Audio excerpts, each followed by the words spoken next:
দেখছেন সবার খবর, সবার নজর, বার্তা এক নজর।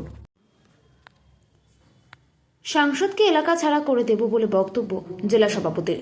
হুগলি শ্রীরামপুরের বটতলায় তৃণমূলের সাংসদ কল্যাণ ব্যানার্জির কুশপুত্তলিকা দাহ করল বিজেপি কর্মীরা।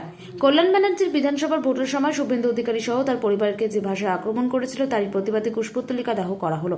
আগামী দিনে কল্যাণ ব্যানার্জি যদি শুধরে না যায় তাহলে এলাকার মানুষকে শুধরে দেবে, এলাকার ছাড়া করে দেবে। আর হুগলি থেকে রাজেশ কুমার, বার্তা এক নজর। সাংসদের এলাকা, সাংসদের কুশপুত্তলিকা দাহ করতে হলো। সাংসদের এলাকায় যেভাবে 7-5 ওনার পদত্যাগ করা উচিত ছিল, তারপরে উনি যে ভাষায় মুখ্যমন্ত্রীকে আক্রমণ করেছে, ওনার পরিবারকে আক্রমণ করেছে, তার প্রতিবাদে আজকের এই কুশপুতুল দাহ এবং এলাকার মা বোনেরা ওনার কুশপুতুলে জুতো দিয়ে মেরেছে।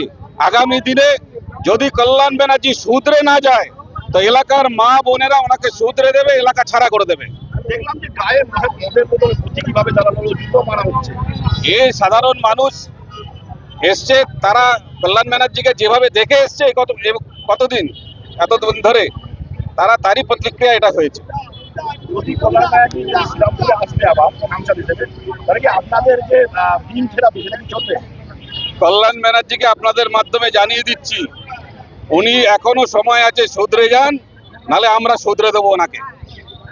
এর পরবর্তী সময় আপনাদের পদক্ষেপ কি থাকবে এবং আগামী দিনে যেরকম আমাদের কর্মসূচি আসবে আমরা সেরকম কর্মসূচি পালন করবো।